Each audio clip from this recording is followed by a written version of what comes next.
Hello students, a very warm welcome to all of you. Today we will learn about classification system of organisms. बेटा कई students इस topic में difficulty feel कर सकते हैं, ठीक है, बट अगर आप कॉन्सेप्ट को इजी वे में लेके चलोगे तो आप आई थिंक मुझे नहीं लगता कि आपको कोई डिफिकल्टी किसी तरह से फील होगी, ठीक है. तो आप देख लो क्लासिफिकेशन सिस्टम अगर हम ऑर्गेनिज्म का लेते हैं तो इसके अंदर आप दो तरह के सिस्टम पढ़ते हो, एक आर्टिफिशियल सिस्टम है आपके पास और दूसरा नेचुरल सिस्टम है, ठीक है. तो आर्टिफिशियल सिस्टम के अंदर हम तीन तरह की क्लासिफिकेशन स्कीम पढ़ते हैं.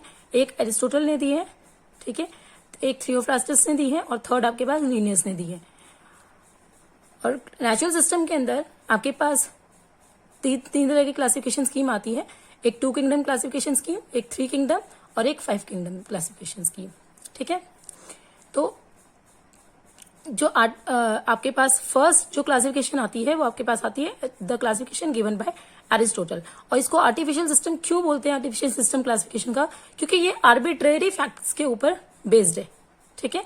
ओके, फिर आपके पास जो एरिस्टोटल की क्लासिफिकेशन है, आप समझ लो, जो एरिस्टोटल है उसने अपनी क्लासिफिकेशन का बेसिस क्या रखा है, ठीक है. जब एरिस्टोटल ने अपनी क्लासिफिकेशन की तो उसने अपनी क्लासिफिकेशन का बेसिस क्या रखा, उसने हैबिटेट्स को लेके, ठीक है, ऑर्गेनिजम्स लिए, उनके हैबिटेट्स लिए और उनको हैबिटेट के बेसिस पे उनको क्लासिफाई करना स्टार्ट कर दिया कि वो या तो वो कहाँ किस तरह से रहते हैं, वो आपके पास लैंड में रह रहे हैं, वो आपके पास एयर में रहते हैं या फिर आपके पास वाटर में सर्वाइव कर रहे हैं.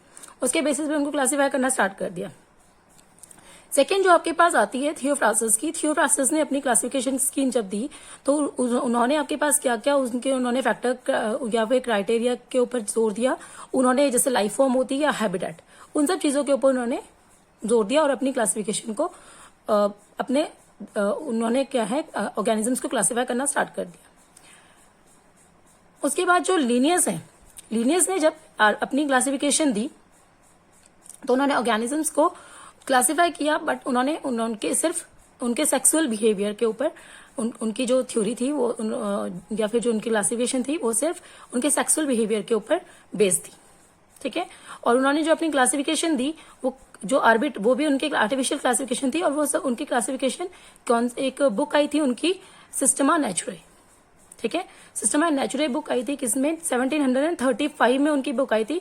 उन्होंने वो अपनी क्लासिफिकेशन स्कीम उसमें सारी पब्लिश की थी, ठीक है. सेकेंड आप देखते हो यहाँ आपके पास नेचुरल सिस्टम है. नेचुरल सिस्टम में सबसे पहले आपके पास आता है 2 kingdom classification. 2 kingdom classification was put forward by Linnaeus in 1758. Okay, तो इसके अंदर आप दो पढ़ते हो, animal kingdom animalia and kingdom plantae. Okay, second आपके पास है 3 kingdom classification. 3 kingdom classification was put forward by Ernest Haeckel in 1966. Ernest Haeckel noticed some unicellular organisms and that's why he raised another kingdom known as kingdom Protista. Okay, and divided the organism into 3 kingdoms: kingdom Protista, Animalia and Plantae. But here also a problem arises that Protista contain both type of cells, eukaryotic as well as prokaryotic. Then with the passage of time and with the advent of new technologies, prokaryotic and eukaryotic cells were noticed by the scientists and the other researchers, and the new then the 5 kingdom classification scheme came into light.